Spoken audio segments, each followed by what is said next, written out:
is indeed a privilege today to welcome from the Windy City and the Seventh Circuit U.S. Court of Appeals, Judge Frank Easterbrook, who is the moderator of our next panel discussion and will introduce his distinguished panelists. Judge Easterbrook.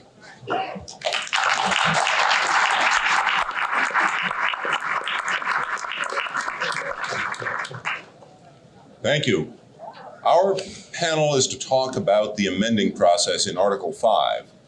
And it's now become traditional that either the moderator or one or more of the speakers will pull out a pocket copy of the Constitution and read from the pertinent provisions.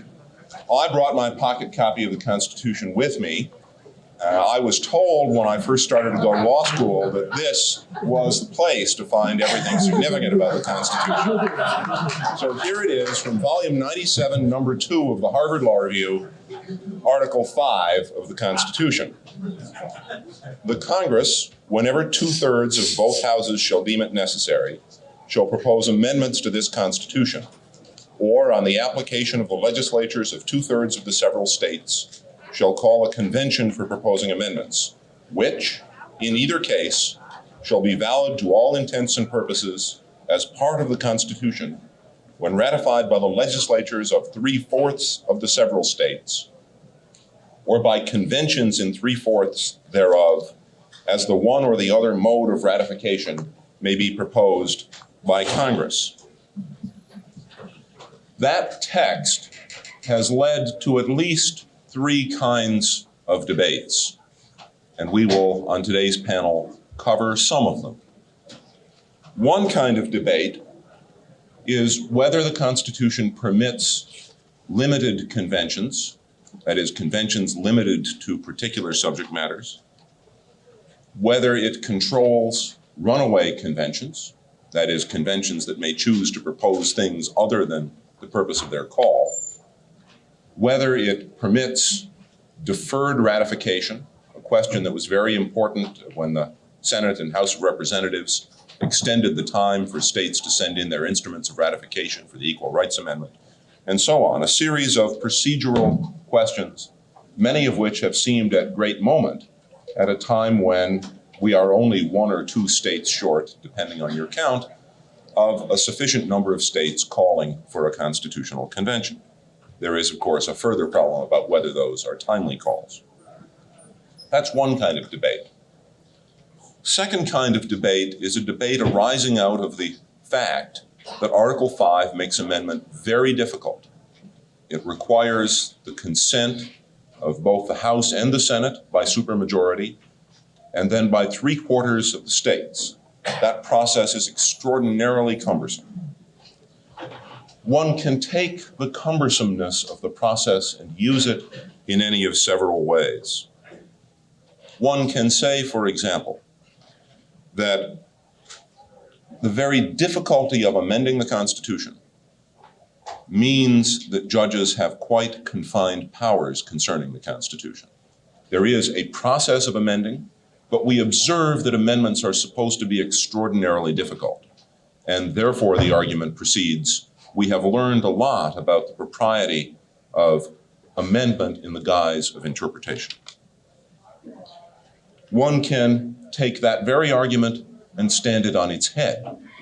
One would say, given that we know that this is a constitution for a living government, and given that we know that the Constitution must be up to date, and given that the amending process is very hard, it therefore follows that judges must take liberties with the document. Because otherwise, how is it to be a modern constitution for a modern state? A third use of the difficulty of amendment is one that is very common in the Supreme Court. The Supreme Court will take the difficulty of amendment as a reason for freely revising its own decisions. You can't go through even 2 or 3 months of a term of the Supreme Court without encountering in an opinion a statement something like the following, that stare decisis means much less in constitutional cases because it is very difficult to correct our errors through the amending process, and therefore it is necessary that we revisit these questions freely. And one can, of course, stand that argument on its head as well. one could say that the amending process demonstrates that it is supposed to be very difficult to amend the Constitution, and ask why that is. There must be some value in the stability of structural features of the government. That stability is jeopardized by revisiting constitutional precedents freely, and therefore that line of argument would conclude it is inappropriate to revisit those precedents. So that is a second set of thesis and antithesis arising out of the difficulty of amendment in Section 5. And I know we will hear from the panelists some remarks on one or another of those themes. Now let me give you a third set of themes that arises out of the difficulty of amendment in Article 5, or out of the process of amendment. And it starts this way. Observe that we began as a nation with the Articles of Confederation, Article 13 of which provided that the Articles of Confederation could be amended only by the unanimous consent of the states. The Constitutional Convention of 1787 was called as a convention to propose amendments to the Articles of Confederation. But what came out of that convention was not a proposal for amendments to be effective on unanimous consent of the states. It was a proposal for a new constitution to be effective on consent of 9 of the 13 states. The argument then continues that the whole process of trying to specify the method of amendment is an exercise in futility. The document is amended by those procedures that seem sufficient to those who are alive at the time and will recognize the consequences of an amending process, just as happened in 1787 to 1789 when we ignored the provisions laid down in the Articles of Confederation. And therefore, one could say we should take a rather free treatment, that we, the people, should have a rather free treatment of Article 5 of the Constitution. Bruce Ackerman of Yale, of Columbia, shortly to be of Yale again, has proposed a freehand treatment of the amending clause, in which Professor Ackerman proposed that there had been a series of conventions of the people, not on the call of Congress, that had effectively amended the Constitution, that the New Deal was a convention of the people ending in an amendment of the Constitution in favor of social welfare legislation. And although a lawyer, Professor Ackerman was apparently not troubled by the statute of frauds. Now, one can say in general, using a term from H.L.A. Hart, that the rule of recognition in our society for a governing legal document has changed. That the rule of recognition is no longer that stated in Article 5, that a text be proposed and adopted in a particular way. The rule of recognition in our society is that a text be proposed by a lawyer, adopted by a plurality of justices, and then accepted without revolution by the people. One can play several games on that theme, but although all of those themes may seem strange, they are themes that have to be taken seriously in an intellectual discussion, especially considering the foundation of this nation, a foundation with a Declaration of Independence that asserted the right of the people directly to choose their government regardless of what the governing instrument was. So that part of any discussion about the process of amending the Constitution has at least to take account of the right of revolution and ask whether that right of revolution is expressed solely by force of arms or by some other method. Now, those are the themes that will occupy in part at least 2 of our 3 speakers, neither of whom will exactly endorse Professor Ackerman's view, but both of whom will have some variations on similar views. Enough of the setting of the stage. I would like now to turn to the panel. Our first speaker will be Stephen Markman, currently the Assistant Attorney General for Legal Policy, a position he has held since 1985. His office coordinates the selection of judges and also proposes new policies for the Department of Justice. And most particularly, that office produced the report, which is available outside, which many of you may have, called the Report to the Attorney General, Wrong Turns on the Road to Judicial Activism, the Ninth Amendment and the Privileges or Immunities Clause. When I read that, I was a little worried that Mr. Markman's view is that we had made some wrong turns on the road to judicial activism. If we just got out the roadmap, we could get to judicial activism in the correct way.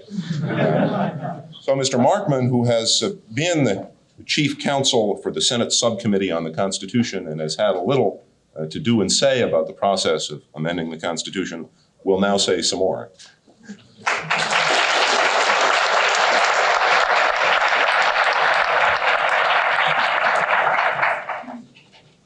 To continue the theme of this conference, I too encountered problems in arriving at this outpost. Rather, however, than calling for re-regulation of the airlines, I would like to continue in the spirit of this conference by reconsidering my earlier position and endorsing an additional 50-cent per gallon tax on gasoline.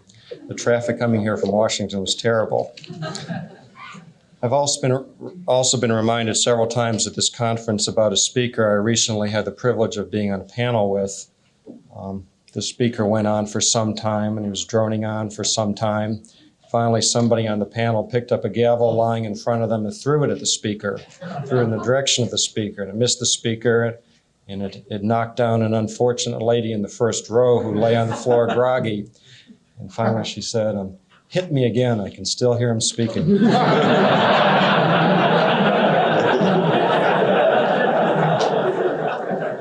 I'll try to give some thought to this on my own part, but I'm not sure how much. It's a pleasure to participate in today's panel discussion on the role and relevance of Article 5 to the question of whether the Constitution provides for unenumerated rights. The principal growth areas here, as we've heard, of course, are the 9th Amendment and the Privileges or Immunities Clause of the 14th Amendment. Both appear to some observers to be sufficiently open-ended and amorphous to permit enlightened jurists to incorporate into them the noblest and most progressive aspirations of our society. Whether under Professor Brest's standard of what serves the well-being of our society, Professor White's standard of whether a policy reflects a deeply embedded cultural value, Professor Perry's search for the exigencies of moral evolution, Professor Dworkin's efforts to fuse constitutional law and moral theory, Professor Karst's pursuit of the dignity of full membership in society, Professor Fiss's understanding of our society's distinctive public morality, Professor Tushnet's determination of the settled weight of responsible opinion, one distinguished justice's appreciation of evolving concepts of human dignity, or any one of 57 other non-interpretivist standards. The most obvious relevance of Article 5 to the question at hand is that to view Article 3 as an effective mode of constitutional amendment would be to render Article 5 superfluous, particularly when one appreciates the advantages that the Article 3 mode can bring to the process of constitutional change. It is more expeditious. There's no need to bring into play the messiness of the legislative process with all of its compromises and internal inconsistencies, and it involves individuals of genuine legal accomplishment and stature rather than the hoi polloi of Capitol Hill and the 50 state legislatures. And essentially, that is the correct explanation of why the Constitution should not be thought to be replete with unenumerated rights that can be divined by innovative and creative members of the bench. We should properly be reluctant to conclude that the founders would have fashioned the cumbersome procedures of Article 5 if constitutional change could alternatively be initiated as easily as filling out a summons and complaint. A bit off the point possibly, but I do find it ironic that so many of those who are so enthusiastic about courts conjuring unenumerated rights from the Constitution are also those who've been so hostile to the states and their citizens as they've sought to avail themselves of the explicitly textual parts of Article 5 and call into being a constitutional amending convention. We are told by these critics that the states, no matter how narrow their grievance with the Constitution, no matter how particularized their concern, must, if they invoke the procedures of Article 5, open up the entirety of the Constitution to debate at a convention rather than only the subject motivating the states to call a convention.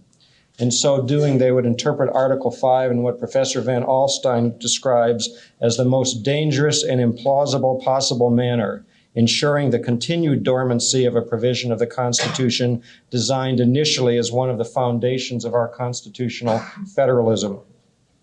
By some rhetorical sleight of hand, it is the proponents of the convention procedure who have been accused of favoring a runaway method of constitutional change rather than those who've institutionalized a judicial regime routinely engaged in such practices.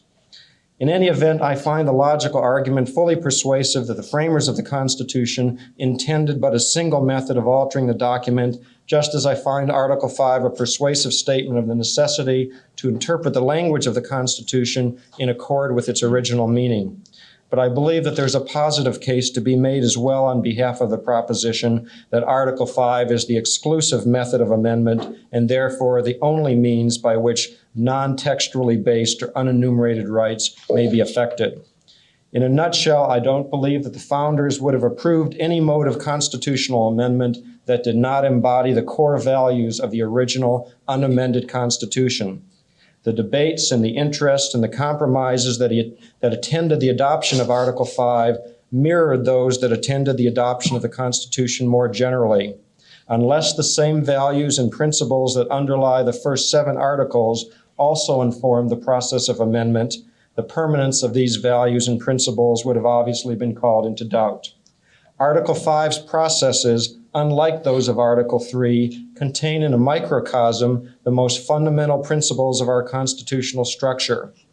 Perhaps most basically, the existence of Article 5 reaffirms the preamble's declaration that we, the people, are the ultimate source of governmental power. It was only with the people's consent that our present form of government was adopted, and it is only with their further consent in the manner set forth in Article 5 that this form of government can be altered.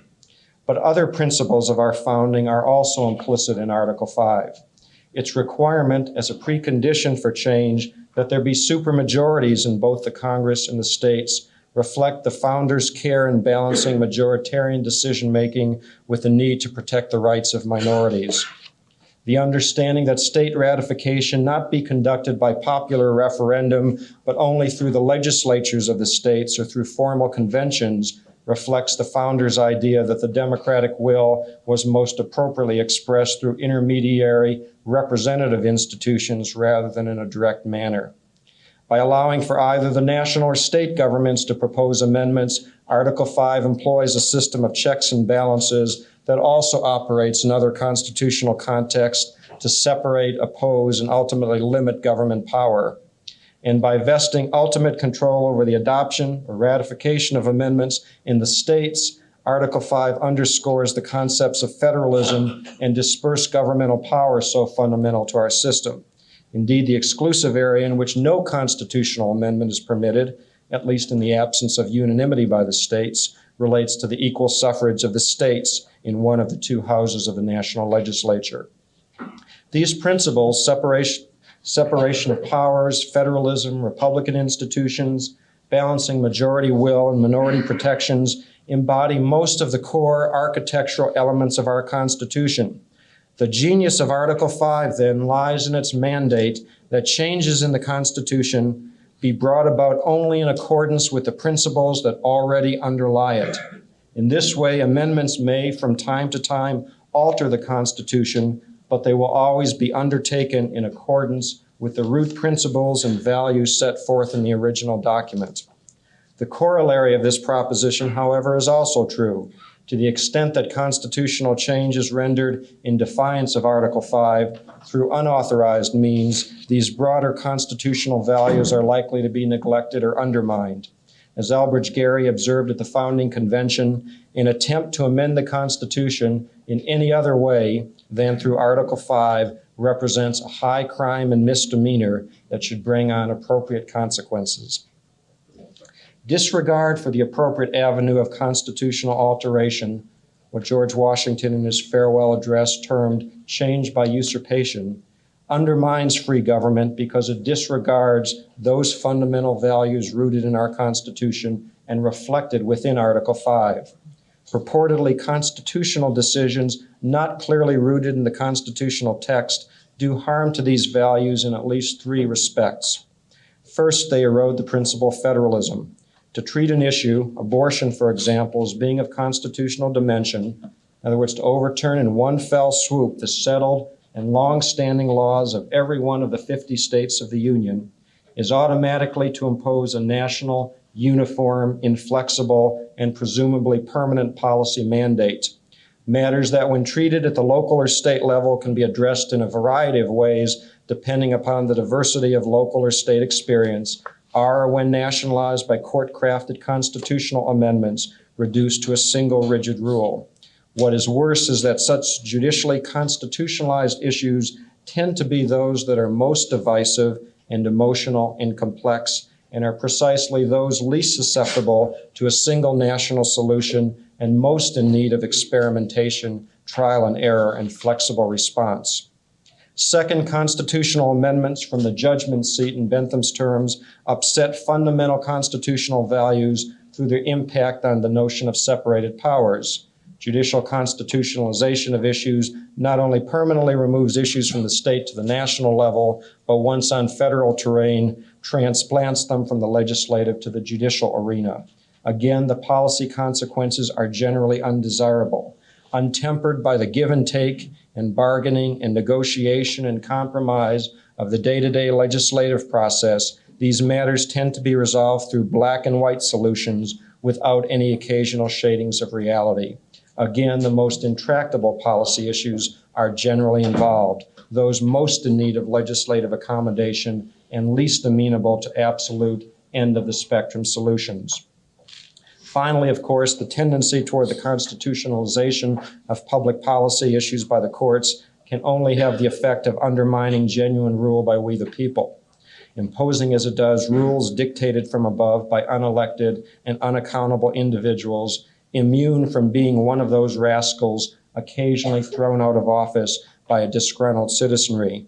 When a court bypasses Article 5 and usurps power that people in their Constitution properly left with themselves and their elected representatives, it repudiates the notion that, in the words of Hamilton, the power of the people is superior to those of the powers of the separate branches of the government.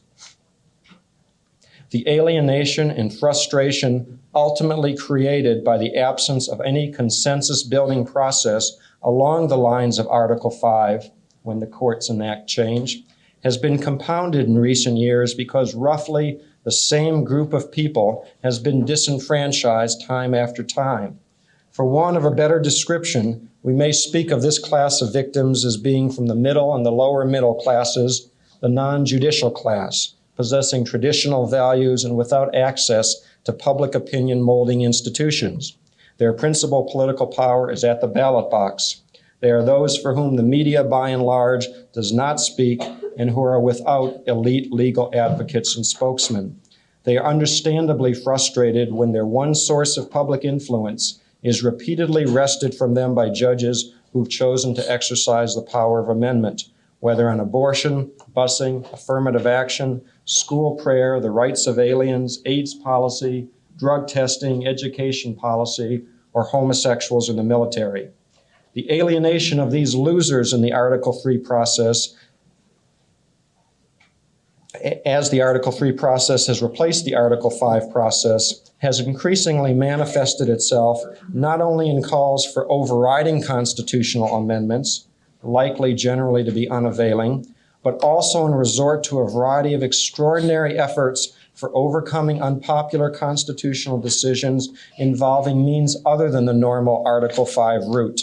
And here I'm talking about the Constitutional Convention procedure, court stripping initiatives under Article 3, the exercise of extraordinary legislative authority under the enforcement clauses of the Reconstruction Amendments, and the enactment of legislation plainly and simply inconsistent with the constitutional direction of the courts.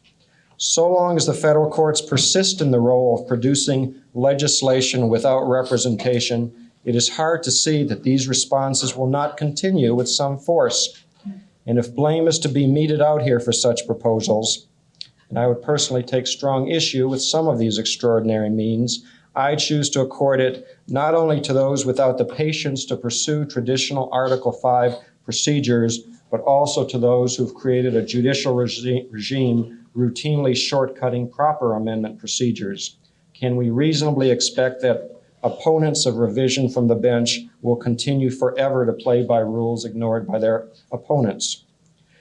Just then, as the 10th Amendment is regarded as the constitutional embodiment of federalism, and the First Amendment is as the expression of the values of free speech and religious liberty, Article 5 of the Constitution is the definitive articulation of the idea that the Constitution is not written on water, that its meaning is not to evolve and mature over time, that it matters what the Constitution's words meant to the society that drafted and ratified it. Article 5 is the ultimate expression that the Constitution is not a mere parchment barrier, but that its guarantees and principles are permanent and unchanging in the absence of resort to its procedures. According to that seminal study of the Constitution produced several years ago by Professors Woodward and Armstrong, the Brethren, Justice Brennan was only narrowly defeated in 1974 in active behind-the-scenes efforts to effectively read the Equal Rights Amendment into the Constitution, even as it was being debated in the states through the Article 5 process. In declining to join that exercise in constitutional change, Justice Powell had the right last word. He said, if the ERA is duly adopted, it will represent the will of the people, accomplished in the manner prescribed by the Constitution. State legislatures functioning within the traditional democratic process are debating the proposed amendment. Reaching out to preempt by judicial action a major political decision, which is currently in the process of resolution, does not reflect appropriate respect for duly prescribed legislative processes. One, of course, wonders if Justice Powell would have been as sanguine had he anticipated the ultimate demise of this amendment, which he certainly couldn't have at the time. In any event, the plurality opinion in Frontiero should serve us as a constant reminder that Article 3 is not an adequate substitute for Article 5 as a means of effecting constitutional alteration. Let me conclude, if I can, with a personal recollection. When I was with the Senate Judiciary Committee midway during President Carter's administration, I recall one confirmation hearing before the committee, where a member of that panel asked an appeals court nominee before the committee, "Sir, if a decision in a particular case was required by case law or statute, and yet that offended your conscience, what might you do in that situation?" The nominee answered, "Senator, I have to be honest with you. If I was faced with a situation like that and it ran against my conscience, I would have to follow my conscience." The nominee went on to explain the standards with which he would replace the statutory law of the land by his conscience. I quote again from the nominee, "Senator, I was born and raised in this country, and I'm steeped in its traditions. And if I felt its mores, its beliefs, and its philosophies, and if I felt strongly in a situation like that, I feel it would be the very product of my being and upbringing. I would have to follow my conscience." This nominee was confirmed and is currently sitting on the circuit court today. To my mind, for a federal judge to render decisions according to his or her conscience rather than the law is itself unconscionable. Further, I surmise that this nominee was not as steeped in the traditions, mores, beliefs, and philosophies of this country as he believed. For to quote from Chief Justice Marshall and Marbury, that the people have an original right to establish for their future government such principles as in their opinion shall most conduce to their own happiness is the basis on which the whole American fabric has been erected. He was one judge who did not need to be reminded that the government of the United States has been emphatically termed a government of laws and not of men. However they fashion their non-originalist standards, this is the ultimate truth forgotten by those who look outside the Constitution for their standards, and ultimately, like this unnamed judicial nominee, only to their own conscience. Thank you very much.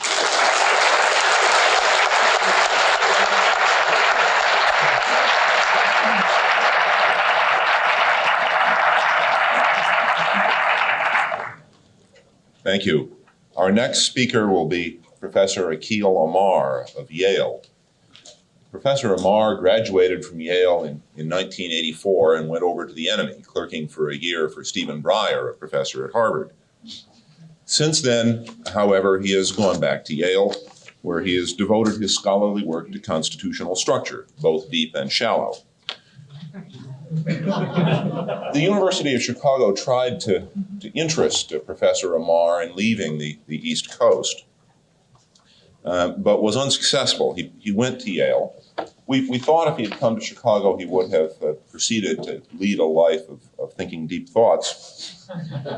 But unfortunately, that apparently is not encouraged at Yale, where his most recent scholarly publication, which was remarked on briefly at the panel last night, is called Our Forgotten Constitution, a Bicentennial Comment, where he points out that there are punctuation and spelling errors, not to mention capitalization errors, in the Constitution.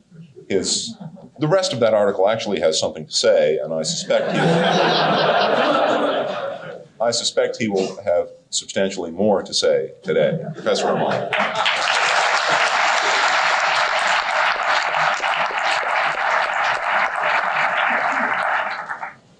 I'd like to begin by thanking the Federalist Society for its very kind invitation, and the University of Virginia for its legendary hospitality, and Judge Easterbrook, I think, for his introduction, to which I will not append any adjectives. The question generally posed by this symposium is straightforward. Are there unenumerated constitutional rights? The specific topic for this panel seems equally straightforward: the role and relevance of the amendment process. And I suppose the straightforward thing to do would be to combine the topics of unenumerated rights and constitutional amendment by posing the following rather standard question. Should we, or did the framers, rely exclusively on the formal process of Article 5 amendment to keep the Constitution up to date? Or should we, or did the framers, also rely on the federal judiciary to act as a kind of rolling constitutional convention, ever evolving new unenumerated individual rights? As I understood Mr. Markman's comments, that's basically the standard question that he was posing. And I suppose this standard question admits of rather two straightforward possible answers. My argument this afternoon will not be so straightforward. For I believe there's a different and perhaps more fruitful question lying in the intersection of unenumerated rights and constitutional amendment. Indeed, it's a question that challenges two of the implicit but important assumptions smuggled into the more standard question. First, that the unenumerated rights retained by the people are primarily or exclusively individual or counter-majoritarian rights rather than majoritarian. And second, that these rights are primarily or exclusively enforceable through judicial rather than political processes. In other words, the objection that we've heard thus far to disregarding Article 5 has been that these judicially evolved rights are counter-majoritarian and they're imposed by unelected judges. However, I want to focus our attention on a different kind of unenumerated right. The unenumerated right, perhaps, of a majority of citizens today, of we the people of the United States, to amend their Constitution in ways not explicitly set out in Article 5. Thus, in considering modes of updating our fundamental law, our choices need not be limited to Article 5 amendment narrowly understood versus non- or quasi-interpretivist judicial review, as the standard question suggests. For there is a third and usually ignored possibility: constitutional amendment by direct appeal to and ratification by we the people of the United States. My proposed alternative to the standard question then is as follows: do we the people of 1988, or more specifically a majority of us, enjoy an unenumerated right, a majoritarian right, to amend our Constitution in ways not explicitly set out in Article 5? My answer to this new question will probably strike most of you as fanciful, if not ludicrous, attributable, no doubt, to something in the New Haven drinking water. For I believe that the first, most undeniable, inalienable, and important, if unenumerated, right of the people is the right of a majority of citizens to amend their Constitution, even in ways not expressly provided for by Article 5. In the very brief time I have this afternoon, I fear it will be impossible to convince you of this, for my position is far from self-evident. Indeed, I've only recently and grudgingly come to this position myself after much thought and research. Nevertheless, I now believe that the position is compelled by several independent lines of analysis, which I can only briefly and inadequately sketch out for you in broad brush this afternoon. In short, I have the faith of a convert that all roads lead to Mecca. And although I cannot hope to convert any of you today, I do hope to persuade you that my journey is not doomed from the start, that I have posed questions that are worth asking, and that the seemingly obvious and straightforward rejoinders to my answer are not so obvious or straightforward as they seem. Consider first the following hypothetical. Pursuant to applications from 2/3 of the state legislatures, Congress calls a constitutional convention this summer to propose amendments to the Constitution. The convention meets in, where else, Philadelphia, and proposes a 27th Amendment guaranteeing, let us say, a right of every American to food and shelter. I can dream, it is after all my hypothetical. What's more, Section 2 of the proposed Philadelphia document declares that, quote, this amendment shall be valid when ratified in a special national referendum to be called by Congress. Congress, after considerable debate, calls the election at which a majority of voters ratify the amendment. Or did they? Opponents of the bill, after all, have been arguing all along that the putative amendment is a nullity and the supposed ratification a farce. Waving the text of Article 5 in their hands, opponents make the seemingly knockdown argument that only after ratification by 3/4 of state legislatures or state conventions may a proposed constitutional amendment go into operation. A test case arises, what else is new? And you're the judge.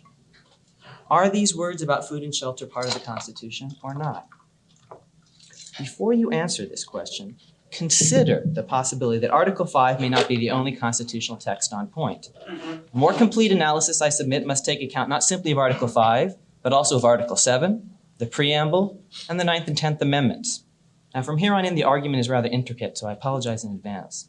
Let's start with Article 7, which declares that, quote, the ratification of conventions of 9 states shall be sufficient for the establishment of this Constitution between the states so ratifying the same.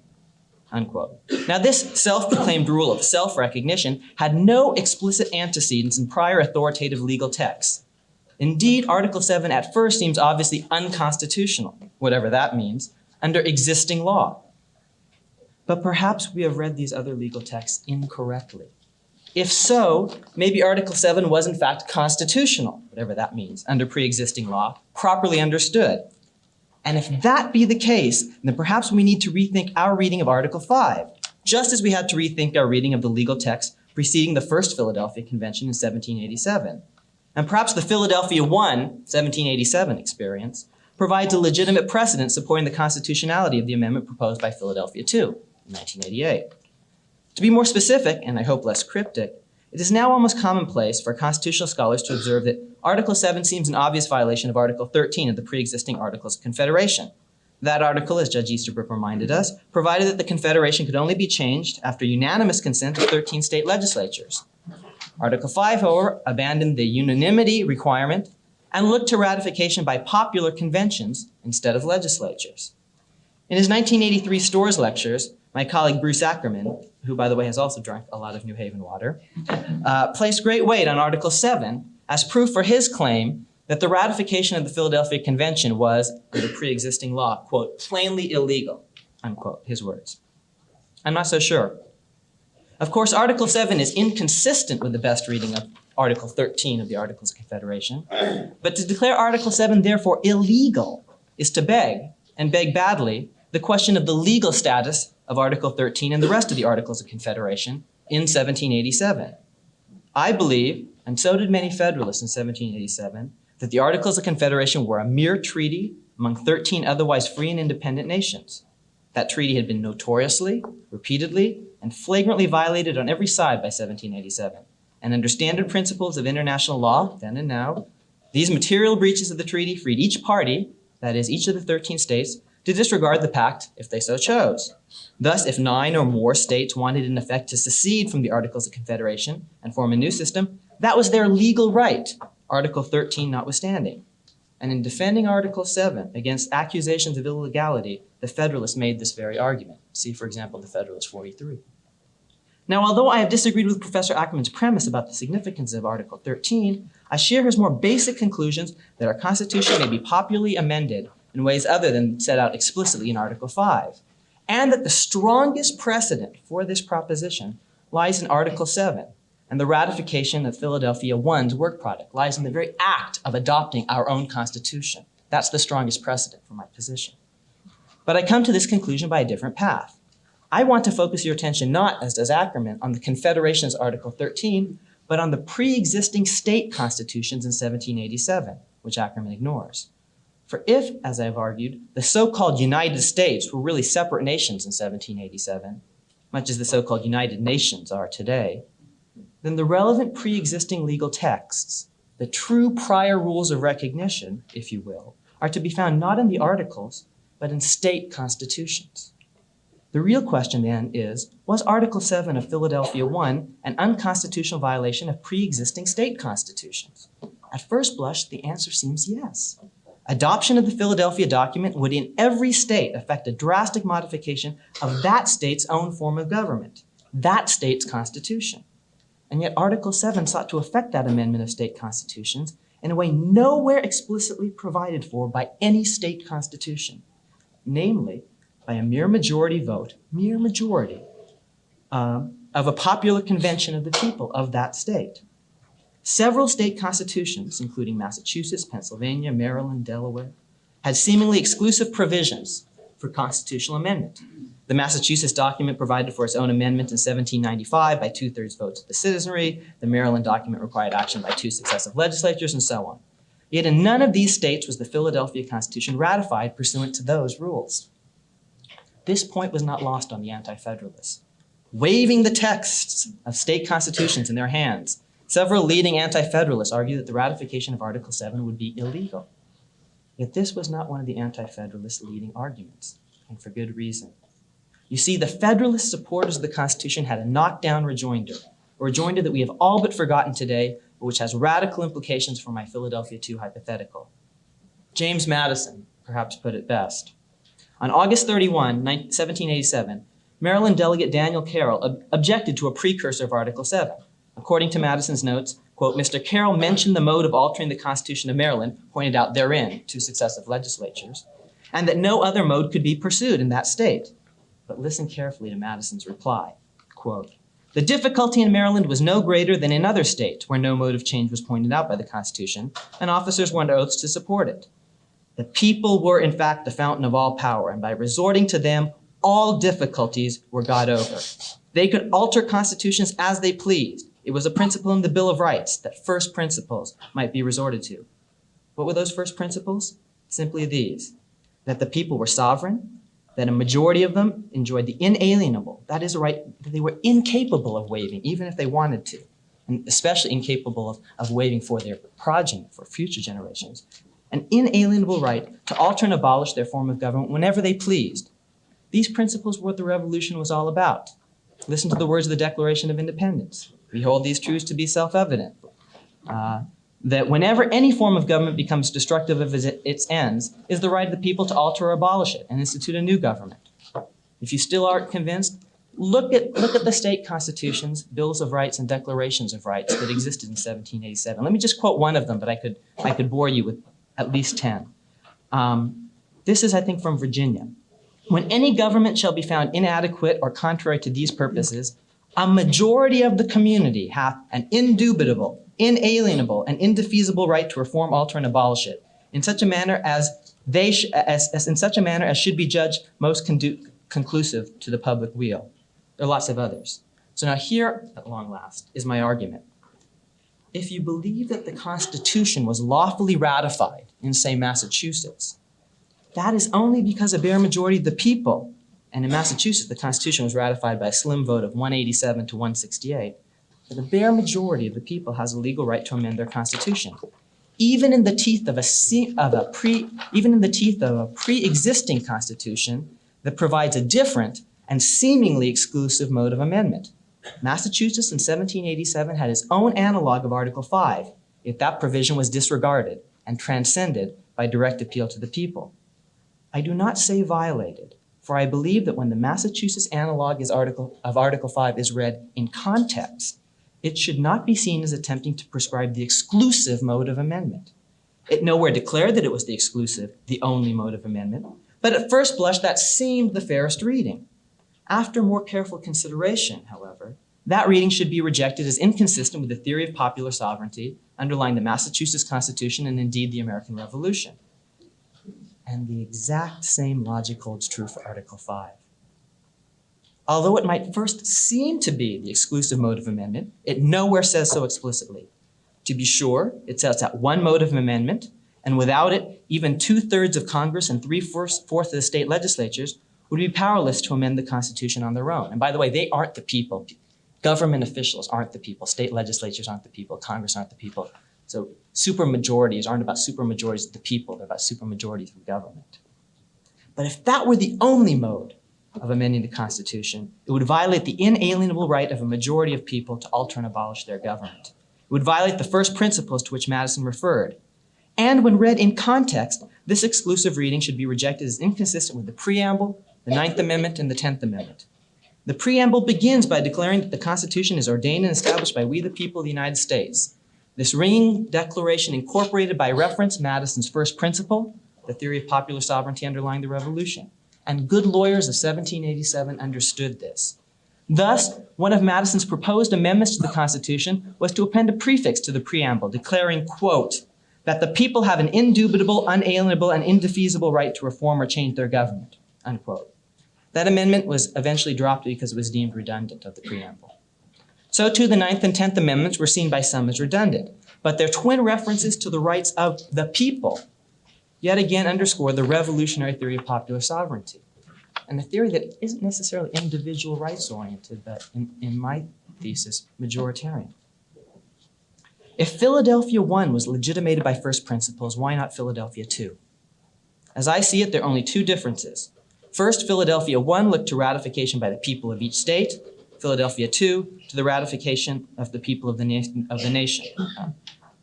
The reason for this difference is obvious. In 1787, each state was an independent nation. Thus, the relevant majority in, say, Boston was a majority of Massachusetts citizens. But after Massachusetts adopted the Constitution, she lost her nationhood, and sovereignty was relocated to the people of the United States as a whole, a proposition I tried to set forth in other scholarship of mine. That's why Philadelphia II looks to the new nation.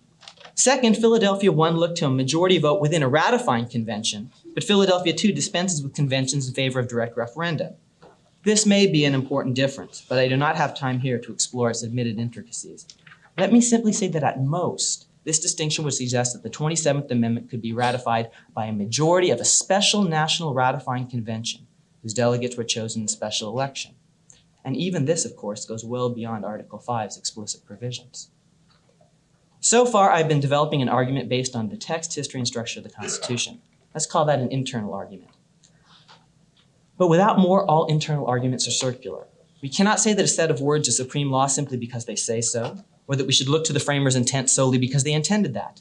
We need an additional external argument from political philosophy to ground our circle. What's more, our external argument must be consistent with, though not simply grounded on, our internal argument. If not, our argument would approach contradiction. Thus, if our external theory tells us to look to the framers' intent, but the internal evidence shows, as my friend Jeff Powell has endeavored to establish, that the framers did not intend for their intentions to be binding, then, to put it mildly, we've got problems. I do not believe, however, that the argument I have been making this afternoon suffers from these problems. No surprise. My external argument for the binding legal character of the Constitution happily harmonizes with the internal logic of the document. In two words, popular sovereignty. For me, the Constitution has legal force because it derives from the people. Ah, but you say, and Dan Ortiz said, the people who adopted it are all dead. How true. Which is precisely the reason why they could not, even if they wanted to, bind a future generation of Americans. Now, of course, my internal argument has been that the framers realized this and they nowhere tried. They nowhere tried to deny our generation its inalienable right of amendment. Unless we, the people of 1988, can amend our Constitution by a simple majority, and remember, this is the people, not Congress, the Constitution ceases to be a document with a defensible claim to derive from the people.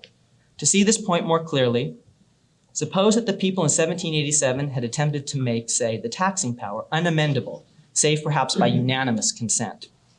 Suppose that 99.9% of all Americans today wanted to amend that provision, but they couldn't do so constitutionally. Could we really view our Constitution as being of, by, and for the people? And if you buy the argument for 99.9%, there is no principled stopping point short of 50% plus epsilon. Any other rule impermissibly entrenches the status quo, as the political economist Kenneth May demonstrated in the famous theorem in the 1950s, May working kind of alongside Arrow. A theorem, incidentally, well intuited by the framers, well articulated in various bills of rights, and the first inaugural addresses of, to take just two examples, Thomas Jefferson and Abraham Lincoln. Let me close with an apology and a request. I'm dreadfully sorry for having droned on at such length and yet having presented such a radically oversimplified argument that I'm sure leaves many vital questions unanswered. I suppose I've only succeeded in convincing you that there is indeed some strange chemical in the New Haven water supply.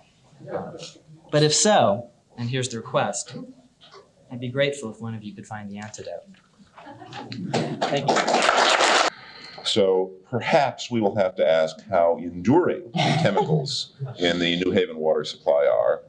But he has now converted to bicoastalism, which, so far as I know, is not covered by Bowers against Hardwick. In 1975, he moved to USC, and he is now the Armstrong Professor of Constitutional Law, returning to the correct coast now and again to address the Federalists about Article 5.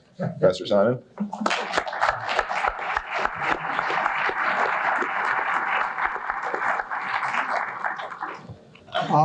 I'd like to thank you all very much for asking me to come here. I've really enjoyed the last day and a half immensely. I guess I'd like to start with a sort of a postscript to what has come before and a preface to my own comments by telling you a story that most of you are hopefully too young to have heard. It was a story that was made the rounds in the 1960s.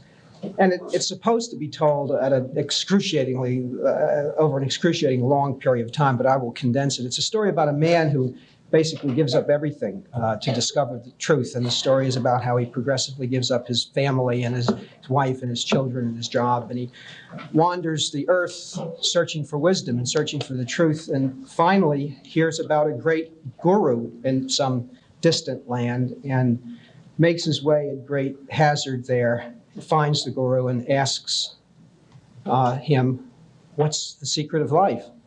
To which the guru replies, "Life is like a fountain." And the truth seeker says, "What?" And the guru says, "You mean it's not?" We've heard many stories over the past day and a half. Let me remind you of two of them, just to give you a sense of where you'll no doubt see that I stand. Professor Moore's and Professor Gralia's. Moore knows that there are natural rights, but doesn't know, or at least is not very sure what they are. Gralia also doesn't know whether there are any rights. Certainly thinks there's no non-controversial way to define them. He would place his trust, evidently completely, in democracy. I find myself in the unenviable position of knowing even less than the both of them combined. Unlike Moore, I don't know that there are any natural rights. I don't know that they're not. But if there are, I don't know how we're ever going to know what they are. And on this point, I basically agree with Professor Gralia that there are no, or at least fairly few, non-controversial ones. Unlike Professor Gralia, however, I also don't know what democracy is. And I also think that there are no non-controversial definitions of it either. All of this leads me to be rather obviously a skeptic, but not a nihilist, and this is the story that I'd like to tell you. And I want to basically talk about today the relationship between constitutional interpretation and what I will call manifestations of public sentiment. Article 5 amendments are one, but not the only sort of manifestation of public sentiment that I think ought to be important to constitutional law. To make understandable what I want to say, I have to say a little bit about a theory of constitutional interpretation, my own beliefs about constitutional interpretations. And since I won't have the time to completely justify these views, that may cause a problem. But I've come to believe four basic conclusions about constitutional interpretation. The first is that there is no intrinsically correct way to interpret the Constitution. It requires justification. I believe that because language meaning theory does not compel any particular method of interpretation. There is no factual answer that could be derived from social consensus, rule of recognition type of reasoning. And there is no legal answer because there's precedent supporting every conceivable method of legal interpretation. Secondly, the answer must come from perspectives external to the law. It must come from moral and political judgments, moral and political justifications. The only intelligible question, in other words, is which method of interpretation is best justified, where justification is understood as an appeal or to what is politically and morally good. Third, it is very unlikely that any of the major proposed methods of interpretation could be shown to be best justified for all cases. Originalist or formalist theories, democratic process, Ely-like theories, and the various contending moral theories all may have a legitimate role. And the important question, I think, is the lawyer's question. Not which general theory of interpretation is best justified, but how should this case be decided? How should the Constitution be interpreted in this case? Fourth, it follows that for me, there is a fairly broad range of, quote, legitimate constitutional interpretation. Moral and political arguments, as I use the term, don't have to meet any pedigree. They don't have to come from the academy.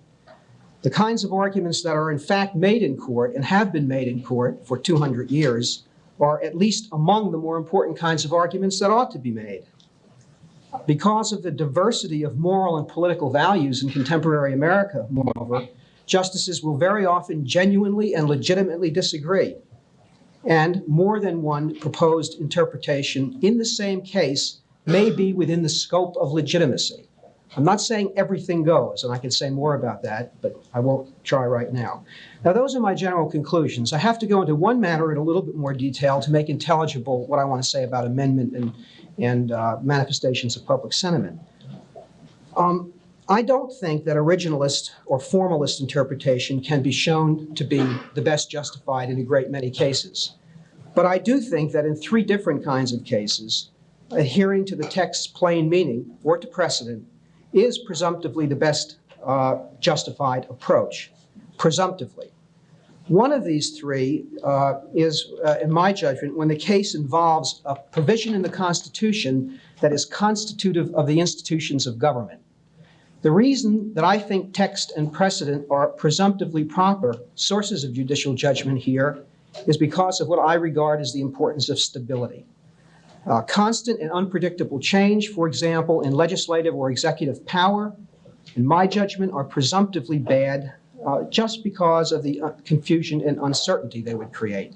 I intend that as a substantive justification for originalist or formalist justification with respect to certain provisions.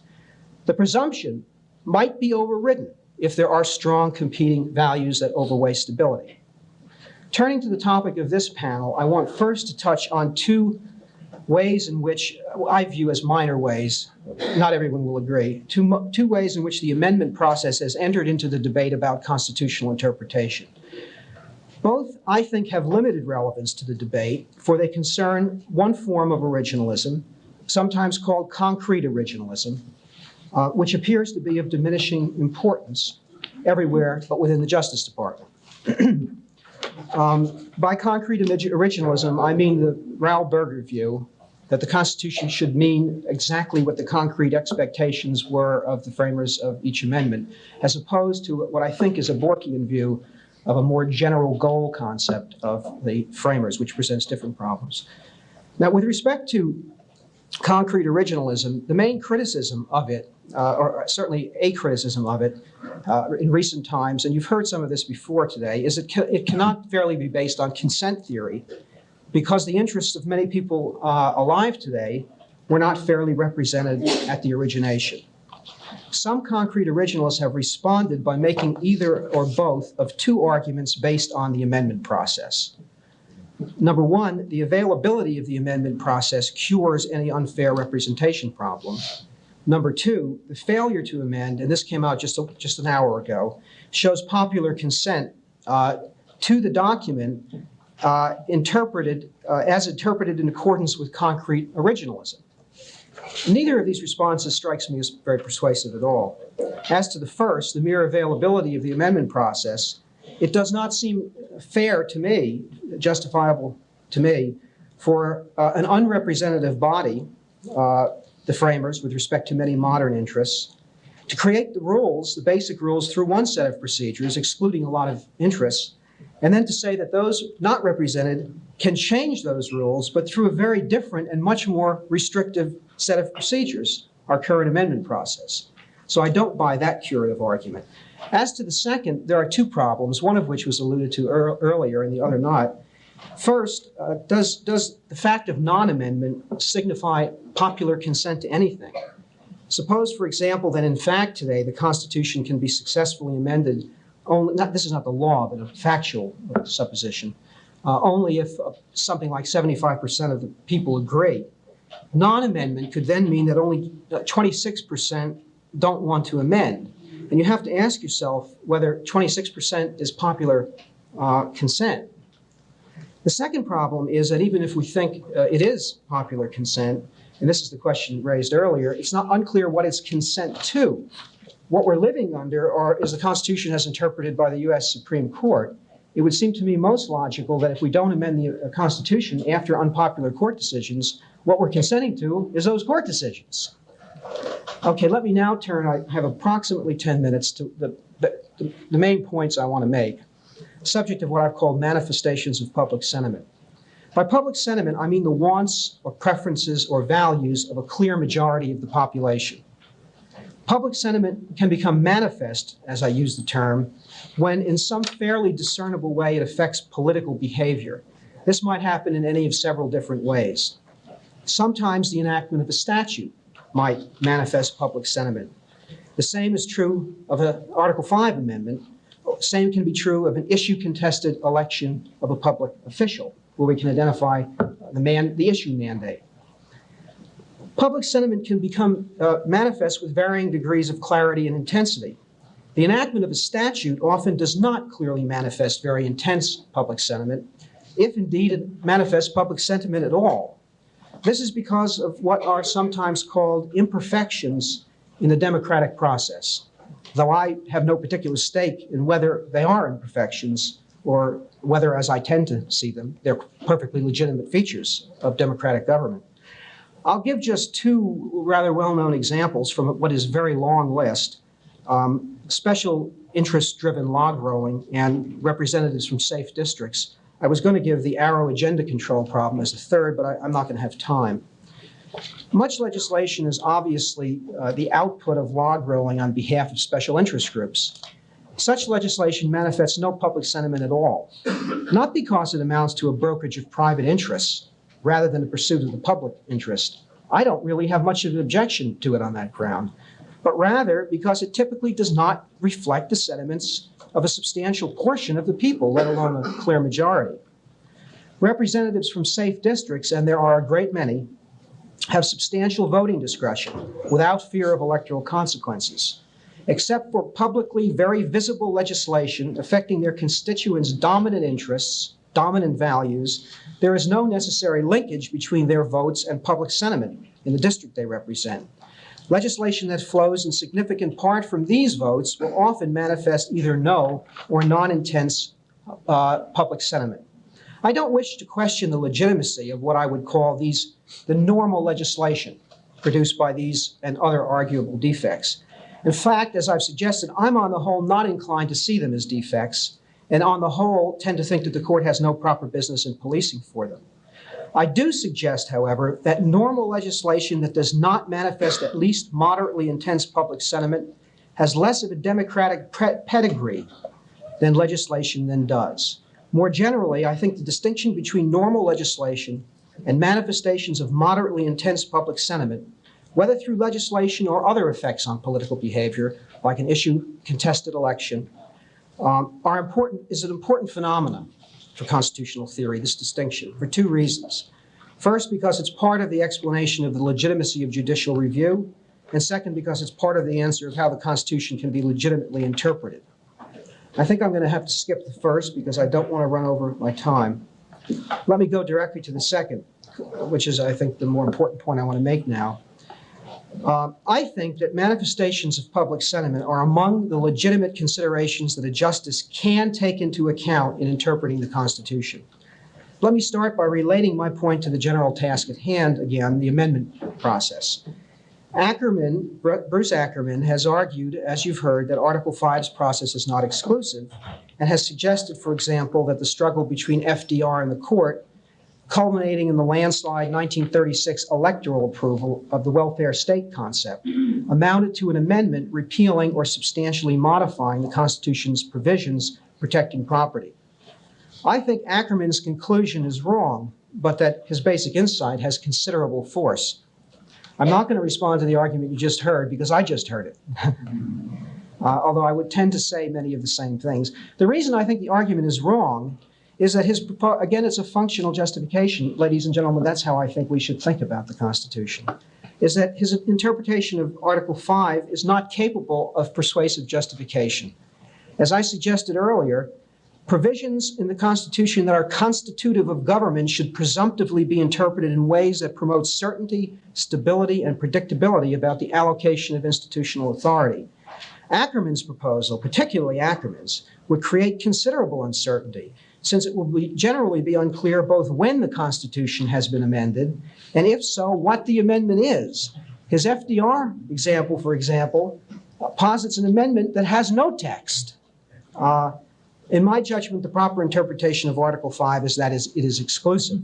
Now, I do want to suggest that the problem is more complicated than I can go into here. Here's a mind thought, and we can go into this if you want later, a mind experiment. There's a provision in Article 5, there used to be two, but only one is still relevant, that says that in one respect the Constitution cannot be amended. The equal representation of the Senate is not subject to amendment. Suppose that a group of people call some convention not in conformity with the Constitution, and they don't even purport to amend the Constitution, they purport to write a new Constitution. Now, the new Constitution says everything exactly like the original Constitution does, what we have now, except that that sentence in Article 5 is omitted. Okay, now we can talk about that later if you want. I think that's an interesting question. I want to mention briefly why I think the insights of those affected by the Yale drinking water are nonetheless very important and very interesting, even though I think their conclusion is wrong. The Lochner era was in some ways repudiated by the electorate in 1936. The court did thereafter change its interpretation of the Constitution. I want to suggest that a better understanding of this phenomena is that manifestations of public sentiment can legitimately enter into a justice's interpretation of the Constitution. The reason is easy to understand in the context of my theory of interpretation. Since the correct interpretation of the Constitution is that which is best justified by appeals to what is good, one could exclude manifest public sentiment from the value calculus only if you can show that a moderately intense preference of a clear majority of the people is irrelevant to what is good. I think such a showing is not possible. I want to be clear that I'm not suggesting it's proper for the court simply to sway with shifts in public opinion, or even to allow intense manifestations of public opinion to overturn what I would call basic constitutional values. First, to count as the kind of manifestation of public sentiment that should enter into constitutional interpretation at all, it should be clear not only that the moderately intense sentiments of a clear majority have become manifest in some discernible way by affecting politics, but also that they are not merely transient, that is, that they have persisted over a significant period of time. Second, even a manifestation of public sentiment that meets these standards does not trump all other moral and political arguments. It is simply, I am suggesting it is simply one among several legitimate considerations. Third, it is important for the court to avoid overreacting to manifestations of public sentiment. Often, changes in the remedial system or small adjustments among doctrinal categories will be appropriate responses. Fourth and finally, manifestations of public sentiment should never be allowed to trump first-order constitutional values. I'll give you just some obvious examples: enactment of a seditious libel or press licensing law, or reinstitution of racial discrimination. First-order constitutional changes should be allowed only through Article 5's exclusive procedures. Some would say such amendments to the Constitution are themselves unconstitutional, it has been argued. My views about Article 5 lead me to believe that's not a very happy way to talk about the problem, and you should talk about those horribles under the heading of the right to revolution. I will close by giving two brief and rather controversial examples of how I think manifestations of public sentiment or their absence can and probably have legitimately affected the court's interpretation. The two examples are both from racial equal protection law, school desegregation, and benign or reverse discrimination. The early northern school desegregation decisions gave considerable reason to believe that the court was determined to integrate the schools. In later cases, the court backed progressively away from what seemed to be its earlier goal. Why? Does anyone seriously believe that the massive manifestation of intense opposition by a great many whites and a good many blacks on the local, state, and federal level had nothing to do with this? I personally have always been a strong integrationist, personally as well as publicly, and would have resisted public sentiment to my utmost were I a justice. But I will tell you that I'm very skeptical that anyone can tell me a persuasive normative story explaining why it would have been illegitimate for some of the justices to pay some heed to this public outcry. Reverse discrimination, by contrast, has been publicly controversial, but both the existence and intensity of a clear majority sentiment are extremely problematic. The court's early encounter with the problem produced disarray roughly paralleling that in public sentiment. But the court's disarray has progressively dissipated over the ensuing decade, and a substantial majority of the justices appear now convinced that reverse or benign discrimination is basically okay, basically constitutional.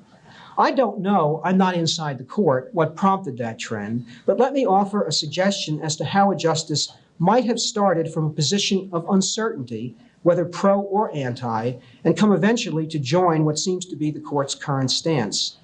My own view is that the constitutional argument in favor of benign discrimination is better justified than that in favor of the colorblindness norm. But I recognize that benign discrimination is not trouble-free.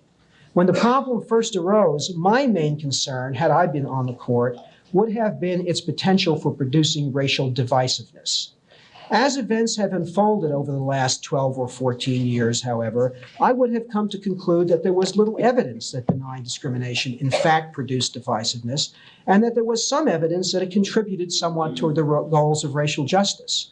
I would, moreover, have regarded the continuing existence of major elements of our nation's benign discrimination programs, legislative and otherwise, the major continuation of those programs, without the issue becoming a highly political one, as fairly reliable evidence that there existed no manifest public sentiment against it. I would, on this basis, have come to have greater confidence in my initial moral judgment as to which position was better justified, and were I a justice whose constitutional interpretation progressed in this fashion, I would see no reason at all to question the legitimacy of my behavior. Thank you.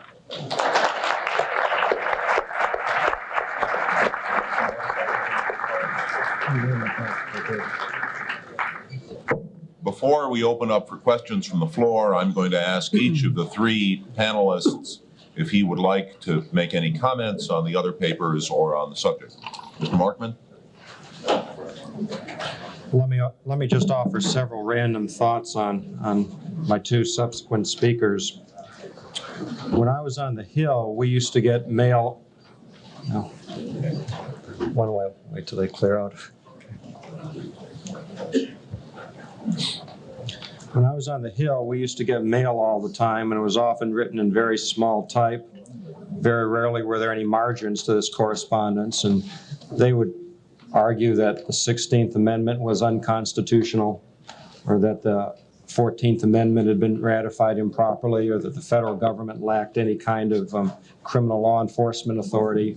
And one would normally want to sit down and listen to these arguments. They were creative and innovative and amusing and sometimes fairly ingenious, but I have to say they kind of remind me of Professor Amar's arguments today, and I'd say with all respect to Professor Amar, I think that all of us in this room, or most of us in this room, can take a deep breath about the Food and Shelter Amendment. I don't think it's in the Constitution.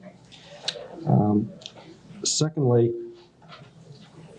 I'd like to make a couple quick rhetorical points. I believe in the previous symposium, Professor Bevere was quite on point when she remarked that we were defeated in the confirmation effort on Judge Bork largely because we lack the rhetorical initiative, particularly in the context of the right to privacy. I'd make two quick points. One, I think instead of talking about unenumerated rights, we ought to focus equally upon the idea of unenumerated powers. And there's no logical reason why the discussion should be one-sided. An enumerated right is merely an extra-textual rule of decision in a constitutional case, and if courts are authorized to fashion extra-textual rules of decision, then I believe they're just as well authorized to expound doctrines of unenumerated powers. I think we ought to consider talking about unenumerated powers at the same time we talk about unenumerated rights. At the same time, I think we ought to consider a list of horror stories of the kinds of rights that we could concoct if this idea of unenumerated rights is to be taken seriously.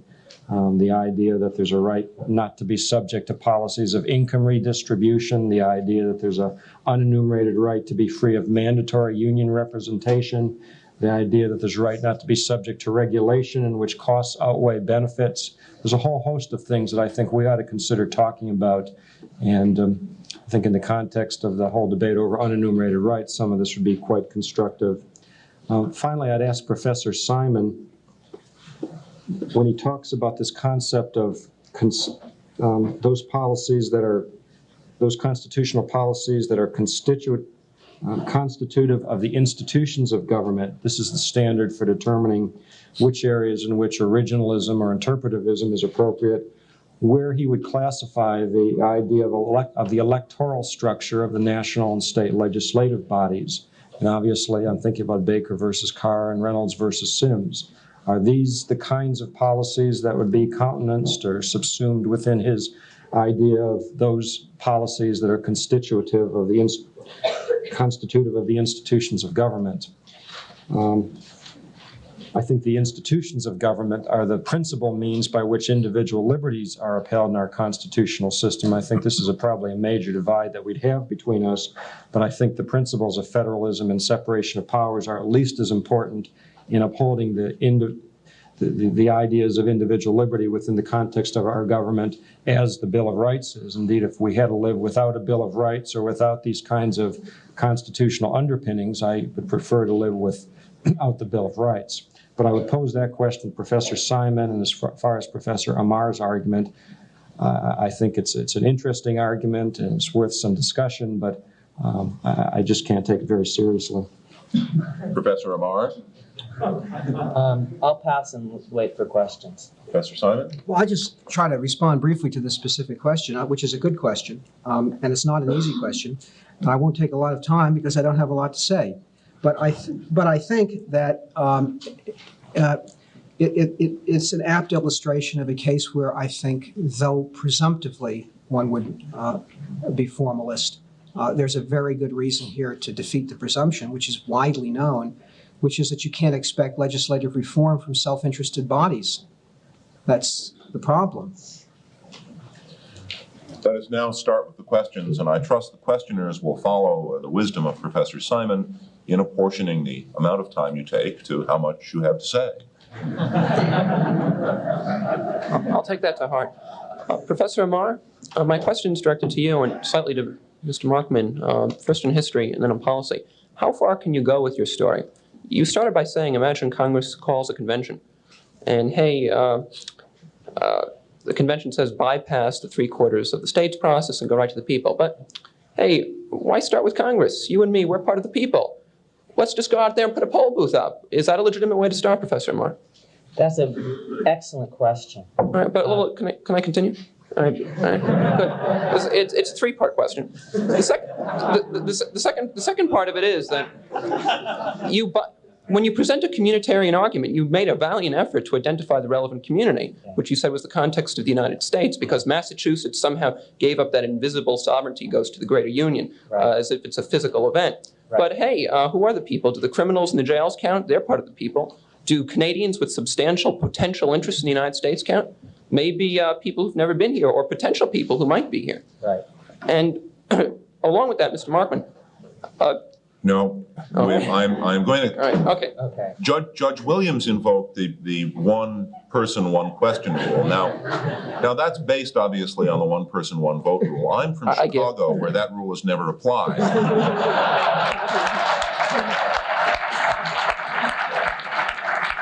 But now that I'm here on the East Coast, I think I can, in the spirit of equality, apply it here. So one question. Professor Amar. Well, and I guess downstaters are more like originalists who let dead people vote.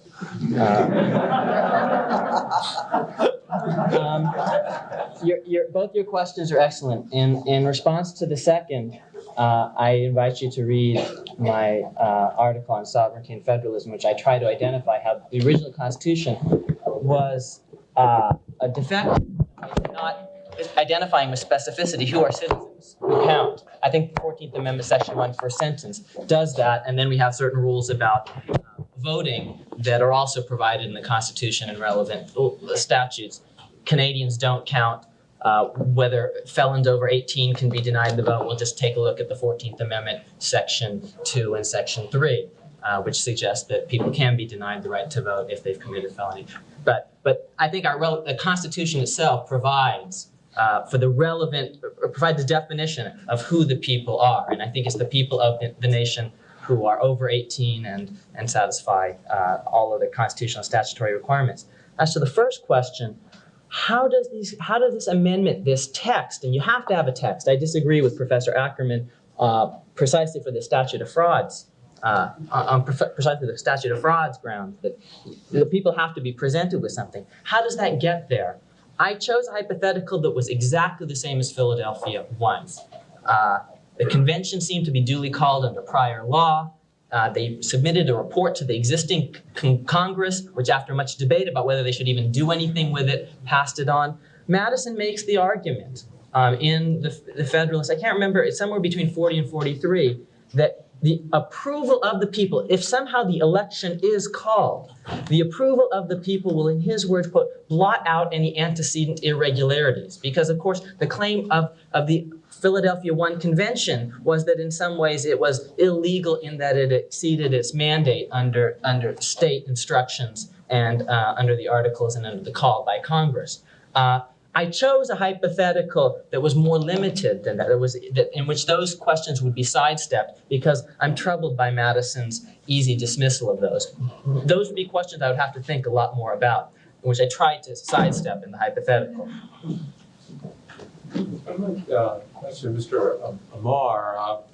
I think there could be an argument that some of your arguments in favor of the proposition that there is some other method of amending the Constitution don't take seriously enough the question you first asked, which was whether it would be constitutional for a judge to say that there was some other form of amendment. You first referred to the Articles of Confederation. Of course, maybe if there was a judge under the Articles of Confederation, he should have ruled those as illegal if it ever came up before him. Of course, there were no judges. Well, there were. The Continental Congress had power under Article 9 to hear certain categories of disputes, and so that's not quite right. But if that had come up under the Articles of Confederation, maybe it was illegal under them. That doesn't mean that it's unconstitutional. But there were remember also there are state judges. Also there are state constitutions. Right, and they're state judges. State judges, but of course, it is significant that they had to swear an oath to this Constitution. Indeed, that might suggest that there was an awareness that there was a little form of, in changing this form of government, there was a little discontinuity and not a sort of mini revolution. And finally, I guess, following up on that, your reference to we the people in the preamble, of course, we the people has never been enforced judicially, and when one goes to the judicially enforceable provisions of the Constitution, as Mr. Markman suggested, they do parallel, have values in them that are very much like the value reflected in the kinds of amendment process there were. So if you ask the question, should a judge enforce this hypothetical amendment outside of the process, I think some of your arguments may not be wholly opposite. Well, those are really good questions, but let me try to bring out some historical evidence that you may overlook. I understand that this seems really odd, but I tell you, if you go back and you read the primary sources, and you read stuff that was written during the Civil War, even after the Civil War, this is standard. Okay, we've lost the sense in which our own roots are so revolutionary, in which ours was the first successful colonial revolution. in which our first leader was a unanimously elected sort of military strongman, you would say today, although an extremely virtuous one. And he stepped down, whereas others didn't, and therein lies a very big difference. But first, those state judges had the same choice that I posed to you. Do they uphold this new constitution? Do they take this oath? Or do they try to fight it? It's interesting that although there were anti-federalists who argued ex ante that the process of ratification in Massachusetts, Pennsylvania, Delaware, Maryland was illegitimate, when the vote was taken, basically the opposition, the minority, conceded. And the judges the state judges didn't try to say this has been an impermissible amendment of our state constitution. Okay, and that's my question to you is, would you as a judge do what they did 200 years ago, or would you try to fight it? My point about judges and about how I thought this was a different kind of a constitutional amendment from judges evolving these unenumerated individual rights was really a response, I think, to the critique most dramatically offered by Professor Graglia. The problem, he says, with judges is that they're acting in the teeth of majorities too often when they create these unenumerated rights. Here, what they're doing is simply refusing to invalidate the most recent and most explicit demands or preferences or values or judgments of we the people of the United States. And if you do see an asymmetry between invalidation of majorities and legitimation of them, and that's been the argument that we've heard over and over again this seminar, the cases are different. Professor Amar, I was both fascinated and confused by your argument, and I Me too. apologize for the likelihood that my question will reflect that confusion. But even though Professor Simon heard your argument for the first time here tonight, I thought I heard him say something that was pretty directly on point, that amendments to the Constitution that contradict earlier things in the Constitution might not be seen as unconstitutional, but rather as some kind of reflection of the people's right to revolution. Does this kind of idea reflect on what you were saying? Does it take it outside of maybe constitutional theory into maybe political theory? I'd like to hear the two of you talk about that. Yeah. 2 points on that. Okay. One, the right of revolution. There may be certain things that are unamendable about our Constitution. And by changing our Constitution in some ways, like getting rid of free speech, you would simply if the ground norm that I've argued is both external and internal to the Constitution is popular sovereignty, and if that presupposes political speech, then any attempt finally to cut off political speech or to make something unamendable would itself be an impermissible amendment, perhaps. So, but that would be true whether or not you had my wacky theory of amendment or whether you subscribe to an Article 5 theory, because it would just say certain substantive amendments are impermissible, whether they satisfy all the formal rules of Article 5, whether they go outside. Second, about revolution, there is a sense in which the Constitution legalizes a particular kind of revolution, and I refer you to Gordon Wood's excellent book on this subject, The Creation of the American Republic. The whole idea of a convention was lawyers taking hold of this concept of revolution that goes out of control in places like France only a few years later, and making it legal, legitimate, a peaceful mechanism for the people to exercise this right to change their government. To me, what's different about a revolution from a constitutional change, and I want to insist that mine is a constitutional change, is that it looks to the pre-existing polity under pre-existing law. So if everyone in the world outside the United States and everyone in Albemarle County is in agreement about something, that Albemarle County can try to secede. It might be a popular revolution. It might be, and there might be a majority of the world in favor of it and a majority of Albemarle County in favor of it, but it would be revolutionary because neither of those is the relevant majority for the purpose of our Constitution. My claim is, for the purpose of our Constitution, the rule of recognition is whatever a majority of voters of the nation desire. Yes, although my question is not based directly on what any of you talked about today, and I do believe it's relevant for the topic of the discussion, and that is, my question is simply put is this: what if I address it to? My question is simply this, and I address it to any one of the panel or all of you. What are your views on state rescission of an amendment that it's prior to that accepted, of course, before ratification? Sounds like Mr. Markman, who had to have a professional position on this once.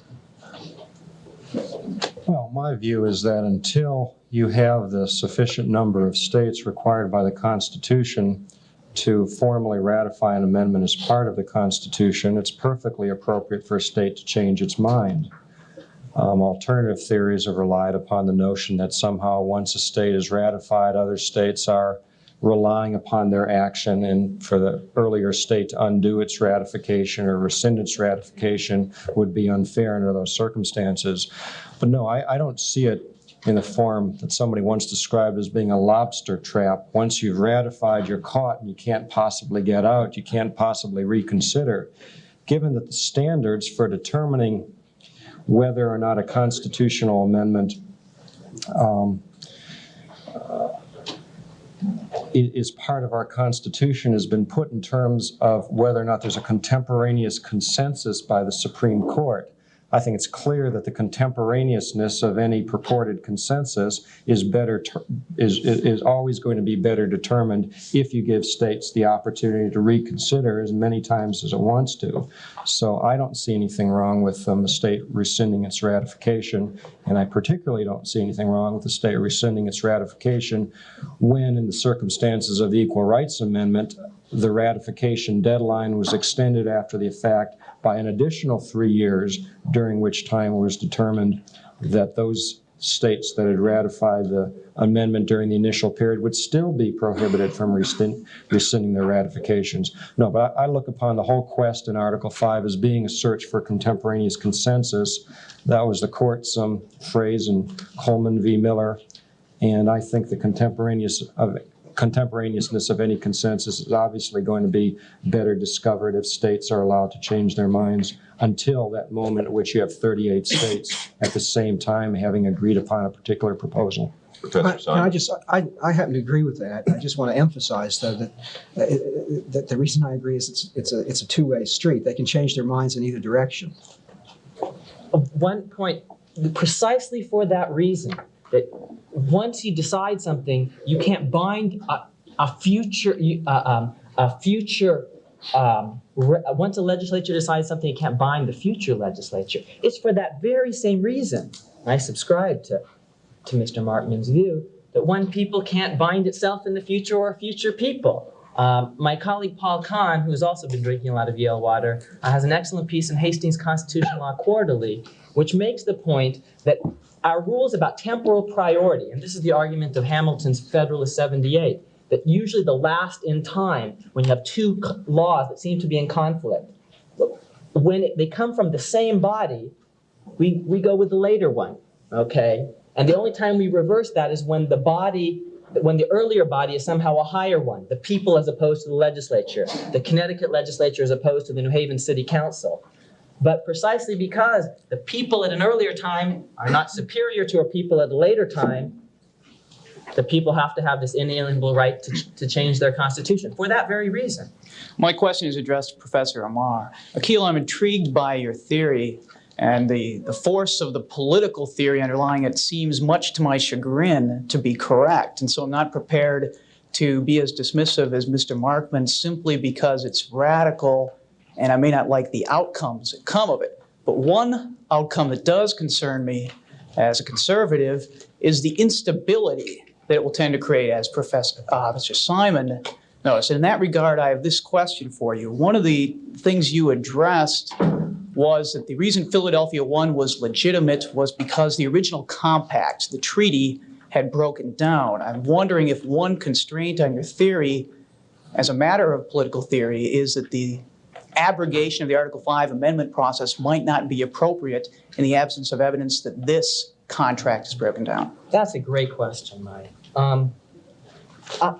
Frankly, I come to this theory reluctantly. I'm not sure I like it, but I think that this is the theory of the Constitution internally and that externally. If this isn't the theory, the thing can't be justified, at least by a kind of HLA Hart positivist rule of recognition that doesn't look to the substance of the Constitution and say it's a good Constitution simply because I happen to like these clauses or I can live with these clauses.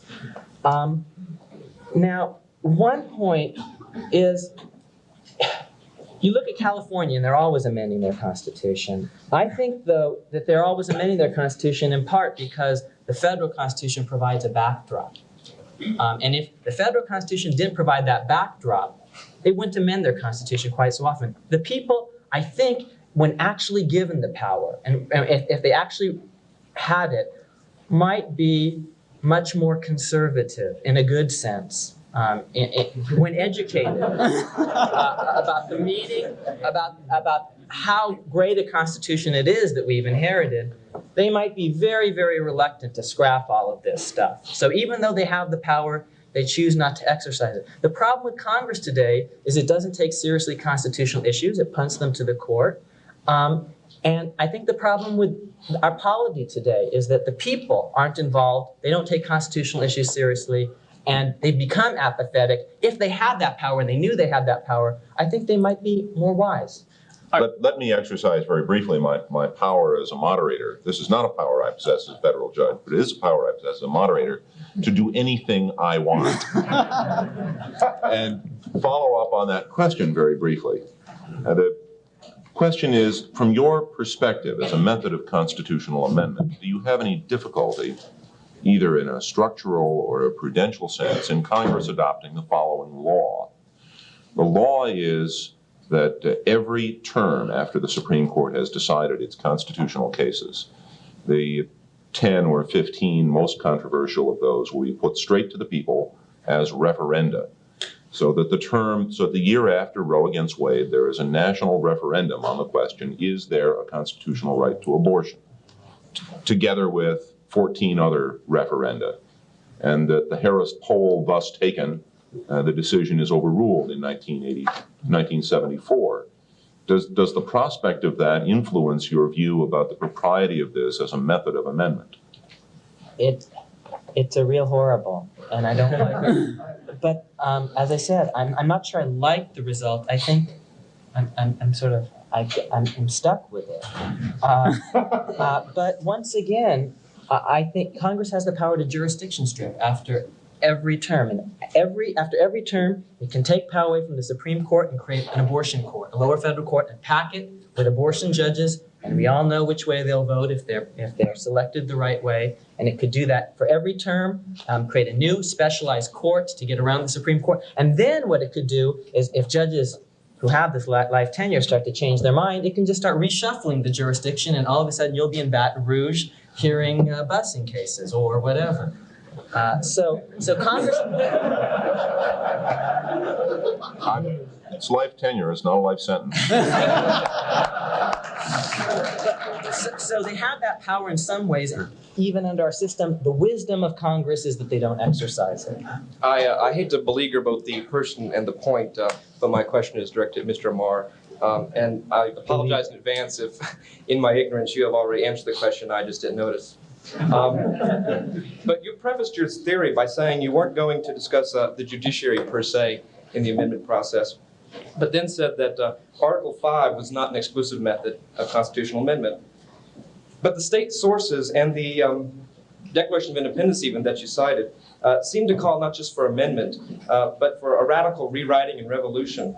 And I don't think anyone would disagree that the American people need not follow the Constitution if they don't see it suiting their needs.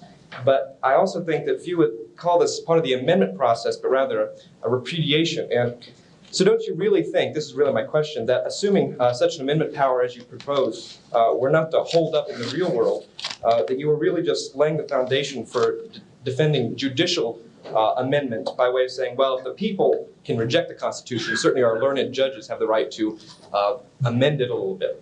I don't believe in that.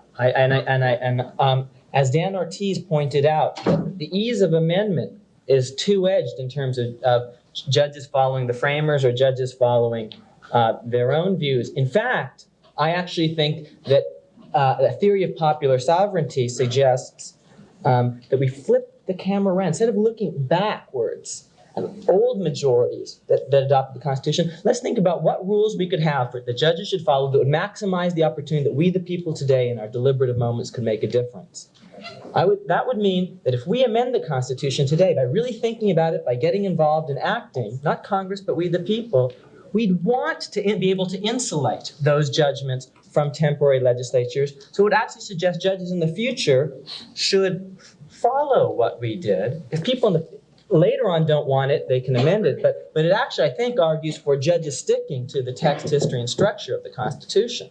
Could I just say one thing? As I'm sitting here, I didn't mean to interrupt you. Why don't I let you? Okay, so I think that, as to that part, as to the second part, my claim is not that this is not revolutionary, but this is legal, and part of my loyalty claim is you show me where in this document it says Article 5 is the only mechanism of amendment. That seems like the fairest reading at first, but that seemed like the fairest reading at first of all these other documents. But when you read their counterparts to the preamble, the 9th Amendment, the 10th Amendment, about these inalienable rights, we had to reread their rules of recognition as not being exclusive. So too with Article 5. Where is it? You know, I feel like a little like Hugo Black, but it ain't in my copy, that word only. Professor Simon. I just wanted to say I'm impressed over the last couple of days, and again now. When I first started thinking about and writing about originalism, I guess it was seen as an attack from the right. Much of what we've heard over the last couple of days is originalism as an attack from the left or from a radical new right. I don't really care where it comes from. I would just urge that it makes that rather than adopting formulaic ways of thinking about these problems, it makes sense to think about what can be justified. All of this talk about popular consent theory seems to me to just beg all of the important questions, which are all of the questions that all of you are raising. A popular consent theory that takes no account of all of the very good reasons to have a constitution that is relatively hard to change is not going to be a very persuasive popular consent theory. We started this session about 5 minutes late, so I believe we can run it 5 minutes late, and that gives us at least one more question, and depending on the duration of the question and answer. Thank you very much. I spent 4 years drinking water in New Haven, and it made me a political conservative. If it can do that to me, it can do anything to anyone. I have a question, of course, for Professor Amar, man on the spot. There are two different sorts in the Enlightenment of social contract theory or popular sovereignty theory. One is kind of the Lockean one, which I think is also the Jeffersonian one, and one is Rousseau's. And in the Locke-Jefferson one, which seems to be the one we're stuck with, which is why we didn't have the terror, you need something other than a subjective desire by 51% of the people to change their form of government. You need the sovereign to screw up. You can't say 51% of us think George III is a boob. You have to say he has committed the following laundry list of enormities against us. And I would ask you, Professor Amar, in order to justify Philadelphia II, would you not need to prove, sort of objectively, a little more than just an opinion poll, that the current lack of this food and shelter amendment indicates a breach of the government's contract with the people, or indicates in a lot of the formulas from the state constitutions you quoted that the government is not achieving its proper ends as originally defined. What's the deal? Yeah, that's another great question. I thank you all for and if you really want me seriously enough to ask these really good questions. One,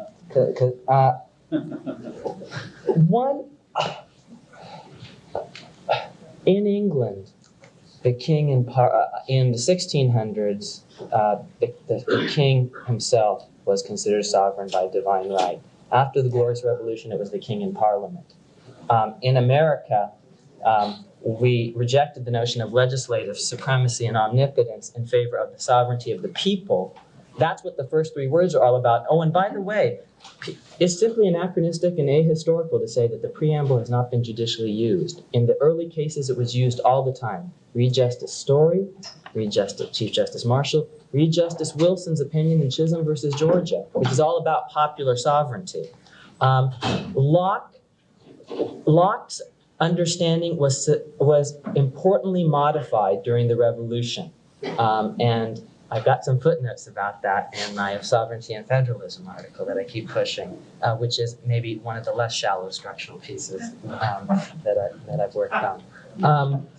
But I do think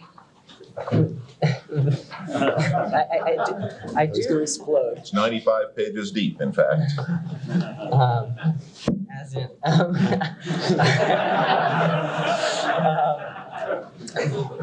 but I guess I do want to say that the majority has to be deliberate. It can't just be we prefer it. And there is a thicker notion of process in my rule of recognition than 51%. That's why I punted on the question of convention versus ratification convention versus referendum, because I do think that it has to be not just the will naked, but really the judgment, the deliberate judgment of the majority that, according to Jefferson himself in his first inaugural addresses, in all cases must prevail. That's the language of his inaugural, which you heard before, I think, from someone else. I think we have consumed our allotment of time, if not of your patience, and I hope you will all thank our panelists very much.